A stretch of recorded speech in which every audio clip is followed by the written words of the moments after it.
자, 우리가 지난 몇 주 동안 가인과 아벨의 예배를 통해서 우리가 하나님 받으실 만한 합당한 예배를 어떻게 드려야 하는지에 대한 방법과 어떤 기준들을 함께 살펴보고 있습니다. 하나님께서 아벨의 예배만 받으시고 가인의 예배는 받지 않으셨어요. 하나님의 판단과 하나님의 선택에 대하여 가인은 인정할 수가 없었던 거지요. 그래서 가인 마음 가운데 분노가 막 올라오고 시기와 질투가 막 올라오고 결국 그것을 다스리지 못한 것으로 말미암아 아우였던 아벨을 죽이는 일들까지 벌어집니다. 자, 그 이후에 이제 스토리가 오늘 말씀의 내용인데 점점점 이상해져 가는 가인의 모습과 더불어 그럼에도 불구하고 그 가인을 끝까지 품으시려 하시는 그 하나님의 모습, 상충되고 대조적인 모습이 오늘 말씀의 내용에 함께 나오는데요. 이 내용을 통하여 하나님께서 우리를 향하여 어떤 마음과 어떤 의도를 가지고 계시는지 말씀을 통하여 함께 나누고 은혜를 받는 귀한 시간이 됐으면 좋겠습니다. 자, 첫 번째 우리 전체적으로 4가지로 살펴볼 텐데요. 자, 1번 같이 한번 읽어볼게요. 다 같이 시작. 살인한 가인에게도 자비를 베푸시는 하나님.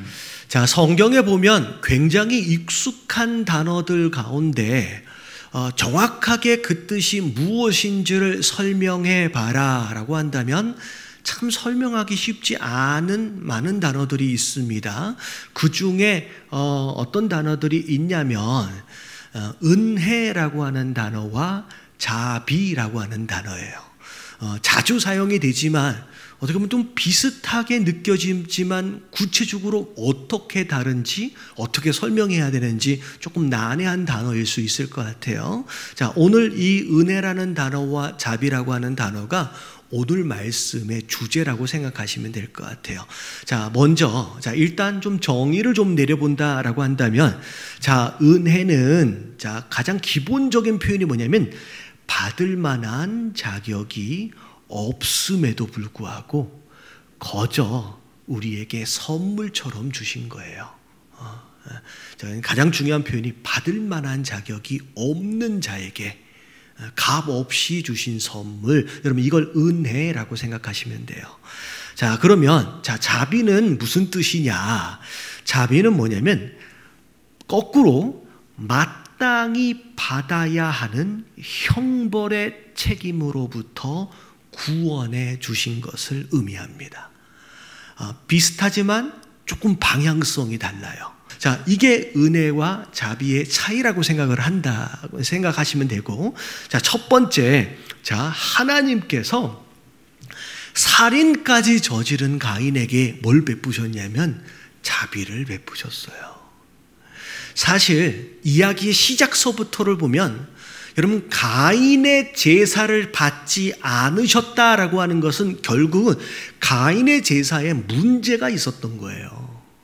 성경에 구체적으로 나와 있진 않지만 우리가 지지난주에 가인의 제사의 문제점들을 살펴봤었잖아요. 뭔가 문제가 있었기 때문에 하나님은 안 받으셨던 거지요. 근데 여러분 성경을 잘 들여다보면 그 어디에서도 가인의 잘못된 예배에 대한 책망과 벌에 대하여 기록한 부분이 없어요. 너 뭘 이런 예배를 드렸느냐? 이렇게 잘못 예배를 드렸느냐라고 하나님께서 가인에게 혼을 내셨다든지 책망하셨다든지 아니면 벌을 내린 흔적이 없습니다. 여러분 하나님께서 가인에게 책망하셨던 부분은 가인의 잘못된 예배가 아닌 그 이후에 가인의 마음에 대하여 책망하신 거예요. 어찌하여 낫이 변했느냐는 거예요. 어찌하여 그 마음 가운데 분노하는 마음이 생겼느냐? 어찌하여 그 마음 가운데 시기하고 질투하는 마음이 생겼느냐? 죄가 너를 원한다. 널 다스려라 그 죄를. 다시 말하면 잘못된 예배에 대한 책망이 아니라 그 마음에 대하여 하나님 책망하신 거예요. 자, 우리가 잘 알아야 돼요. 여러분, 우리가 무엇인가를 할 때 잘못할 수 있어요. 그리고 잘 못할 수 있어요. 그러면 이건 잘못됐는데 라고 하는 말씀하시면 뭐 하면 돼요? 여러분, 고치면 돼요. 바꾸면 돼요. 우리는 실수가 많은 사람들입니다. 우리가 일상생활을 할 때도 마찬가지고, 우리가 교회 안에서도 마찬가지고, 내 잘못된 생각이나 어떤 실수로 인하여 잘못했든지 잘 못한 상황들이 벌어질 수 있어요. 근데 그건 큰 게 아니에요. 이건 잘못됐는데 하면 뭐 하면 돼요? 그냥 고치면 돼요. 근데 중요한 건, 하나님이 가장 중요하게 생각하는 건 뭐냐면 그 상황 가운데 내 마음의 변화고 태도인 거예요. 어찌하여 네 마음 가운데 그런 마음이 들어갔느냐라고 그 부분을 하나님께서 지적하신다는 거죠. 근데 그런 하나님께서 또다시 일어날 수 있는 죄악의 불씨, 그걸 막기 위해서 하나님께서 가인에게 경고하신 거예요. 너 그러다 큰일 난다. 근데 가인은 그 하나님의 경고를 무시합니다. 죄를 다스리지 않고 그 죄, 그 분노를 마음에 품어버려요. 그리고 결국은 우리 지난주에 봤던 것처럼 아벨을 죽이는 일들까지 벌어집니다. 굉장히 안타까운 상황이 벌어진 거죠. 근데 자, 오늘 말씀을 보니까, 자, 구절을 보니까 여호와께서 가인에게 이르시되 내 아우 아벨이 어디 있느냐라고 물어보십니다. 저는 이 장면이 어떤 느낌처럼 보이냐면, 여러분, 하나님 아벨이 죽은 걸 아실까요? 모르실까요? 여러분, 아시잖아요. 아시는 상황 가운데서 너 가인 내 이놈 하면서 바로 심판해 버리시고 바로 때려 버리실 수도 있으셨을 텐데, 내 아우 아벨이 어디 있느냐라고 말 걸어 오심 자체가 여러분 또 다른 하나님의 자비로우심이에요. 저는 이 장면을 보면서 뭐가 생각이 나냐면, 우리 봤잖아요. 아담과 하와가 선악과를 딱 따먹고 나서 문제가 생겼어요. 그랬을 때 아담과 하와는 숨어버립니다. 그랬을 때 하나님께서 아담을 찾아오시잖아요. 아담아, 네가 지금 어디 있느냐. 여러분, 그게 하나님의 자비로우심이에요.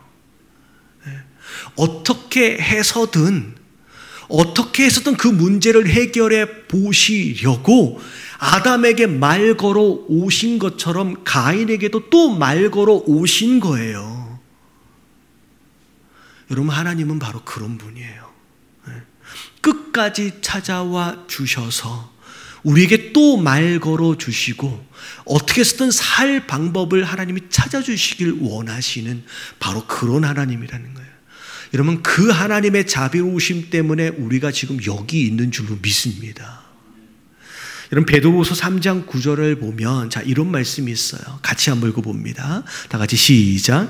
주의 약속은 어떤 이들이 더디 생각한 것이 더딘 것이 아니라 오직 주께서는 너희를 대하여 오래 참으사 아무도 멸망하지 아니하고 다 회개하기에 이르기를 원하시느니라. 이미 사도들이 살아있었을 때 그런 생각을 했어요. 왜 이렇게 예수님 안 오시지? 그들이 살아있을 때 예수님이 다시 재림하실 줄로 기대하고 있었는데 예수님이 오랫동안 안 오시는 거예요. 근데 베드로후서에서 뭐라고 말씀하시냐? 약속을 안 지키시고 더디 지키시고 그런 거 아니다. 하나님의 본심이 뭐냐면 어떻게 해서든 한 사람이라도 돌이켜서 한 사람이라도 회개해서 멸망당하지 않도록 심판받지 않도록 그렇게 하시기 위해서 하나님께서 지금 기다려주시고 오래 참아주시는 것이다라는 거죠. 여러분, 그게 하나님의 자비로우심이에요. 그것 때문에 우리가 있는 거예요. 제가 지난주인가 우리 어떤 성도님하고 서로 상담하는 내용들 가운데 그런 말씀을 하시더라고요. 어렸을 때 정말 열심히 이제 교회도 봉사도 열심히 하고 막 그렇게 주일을 한 번도 빠져본 적이 없을 정도로. 근데 갑자기 어떤 일이 생겨가지고 막 유혹이 오더라는 거예요. 어떤 중요한 일 때문에 내가 이번만큼은 내가 주일날 빠질 수밖에 없는데, 그러다 막 고민하다가 무단 이탈처럼, 무단 결석처럼 아무에게도 얘기도 안 하고 딱 그쪽으로 간 거예요. 근데 가다가 무슨 일이 생겼냐면 교통사고가 난 거예요. 그 버스가 갑자기 무슨 일이 생겨가지고 많은 사람들이 다치고, 근데 그 상황에서 본인은 약간의 타박상만 입고 이렇게 살았더라는 거예요. 그래서 그 다음부터는 주일날 빠질 수가 없더라는 거예요. 자, 내가 살아오면서 불순종해서 즉각적으로 그날 교통사고를 난 당해본 경험이 있다. 여러분, 그런 분 있으면 한번 손 한번 들어보세요. 우리 중 대부분은 그렇게 역사하시지 않아요. 특별한 목적과 의도가 있으신 가운데 강권적으로 손을 대시는 누군가가 있을 수 있지만, 여러분, 그건 1000명 중에 1명, 10,000명 중에 1명이에요. 우리 간의 대부분은 그렇게 역사해 주시기보다는 하나님께서 우리가 스스로 의지를 가지고 돌이키길 기대하시면서 기다려 주시더라고요. 여러분, 하나님께서 기다려 주시고 오래 참아 주시지 아니하셨다라고 한다면, 여러분, 우리 가운데 이렇게 살아남아 있을 자가 아무도 없습니다. 제가 저를 생각해서도요, 여러분, 하나님이 얼만큼 오래 기다려 주셨고 우리가 하나님께서 우리를 얼마나 참아 주셨느냐라고 하는 것을 뼈저리게 느낄 때가 있어요. 가인을 향하여 내 이놈 하면서 치시는 게 아니라 또 찾아가 주시는 거예요. 또 기다려 주시는 거예요. 여러분, 또 기회를 주시는 거예요. 여러분, 이게 하나님의 자비로우심이에요. 여러분, 하나님에 대하여 오해하지 마시길 주님의 이름으로 축원합니다. 근데 중요한 건 뭐냐면, 오래 기다려 주시니까, 오래 참으시니까 그러면 아무렇게나 살아도 되지. 여러분, 그렇게 하지 마세요. 여러분, 더 이상 너무 오랫동안 하나님을 기다리시도록 내버려 두지 마시고, 여러분, 빨리 돌아오시게 되길 주님의 이름으로 축원합니다. 근데 두 번째, 그렇게 찾아와 주시고 다시 또 말 걸어 오시는 그 하나님에 대하여 가인의 반응이 어떠했는지 두 번째 읽어볼게요. 자, 2번입니다. 다 같이 시작. 다스리지 못한 죄는 결국 우리를 삼키게 된다. 이 가인의 반응은 솔직히 읽은 순간 어이가 없어요. 자, 내 아우 아벨이 어디 있느냐라고 물어오시는데, 여러분, 하나님 다 아시잖아요. 근데 그가 이르되 뭐라고 얘기해요? 내가 알지 못합니다 라고까지는 이해가 가요. 자, 그 다음에 뭐라고까지 얘기해요? 내가 내 아우를 지키는 사람입니까? 라고까지 이야기하는 거예요.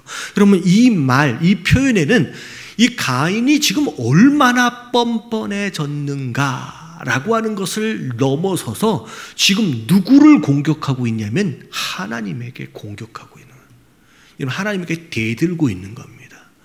내가 내 아우를 지키는 자입니까? 라고 얘기한 거예요. 여러분, 이 모습은 단순히 가인에게만 있는 게 아니에요. 누구에게도 발견이 되냐면, 여러분, 아담에게도 이 모습이 있었습니다. 선악과를 따먹어버린 아담을 향하여 왜 그 선악과를 네가 따먹었느냐라고 하나님 말씀하실 때 아담이 뭐라 그래요? 창세기 3장 12절에 아담이 이르되 하나님이 주셔서 나와 함께 있게 한 여자, 이 여자가 나를 따먹게 만들었습니다 라고 책임을 전가하는 정도의 수준의 발언이 아니에요. 뭐라 그래요? 이 여자 누가 준 거예요? 하나님이 나에게 준 이 여자가, 이 얘기는 내가 선악과를 따먹어버린 이 죄에 대한 책임의 일부는 누가 있다? 당신 하나님께도 있는 거 아닙니까? 라고 하나님 앞에 대들어버린 거예요. 여러분, 이 모습을 보면 여러분, 죄를 다스리지 못한 자의 한결같은 반응입니다. 들어온 죄를 다스리지 못하면 그 죄가 그 사람의 마음을 삼켜버려요. 그래서 지금 제정신이 아닌 거예요. 이성을 잃어버리고 그 하나님을 향하여 분노한 것을 더불어 하나님을 공격하는 상황까지 벌어지는 거예요. 그리고 사실 그 가인 마음 가운데 마치 하나님이 내가 지금 무슨 짓을 했는지 모르시는 것처럼 착각을 하고 있습니다. 그런데 10절 예수님 하나님 말씀하시죠. 네 아우의 피소리가 땅에서부터 내게 호소한다. 내가 다 보고 내가 다 알고 있다라고 하나님 말씀하시는 순간 그때부터 할 말이 없는 거예요. 여러분 이 말씀을 통해서 하나님이 죄를 다스려라. 여러분 죄를 어떻게 다스려요? 회개하란 얘기예요. 돌이키란 얘기예요. 여러분 그렇지 않으면 이성을 잃어버린 가인처럼 그냥 끝장까지 가버리는 거예요. 여러분 막 삼킴을 당해서 달려가려고 하는 여러분 그 순간 내가 지금 무슨 짓을 하고 있는지 여러분 돌이킬 줄 아는 저와 여러분들 되시길 주님의 이름으로 축원합니다. 근데 자 그다음 이제 3번 같이 한번 읽어볼게요. 다 같이 시작. 하나님의 심판은 죄를 지어서가 아니라 회개하지 않아서 임하는 것이다. 네, 뻔뻔하게 하나님 앞에 오히려 하나님을 공격하고 대드는 가인을 향하여서 자 11절 12절을 보면 하나님의 이제 형벌이 내려지게 됩니다. 자 네가 땅에서 저주를 받을 것이다. 아담과 하와의 죄로 인하여 이미 땅이 저주를 받은 상태예요. 근데 그 땅에서 가인은 더 저주를 받는 거예요. 그래서 땅을 아무리 갈아도 효력을 내주지 않는다. 열매를 내주지 않는 궁핍한 삶에 대하여 하나님 말씀하시고 그 다음에 너는 땅에서 피하여 유리하는 자.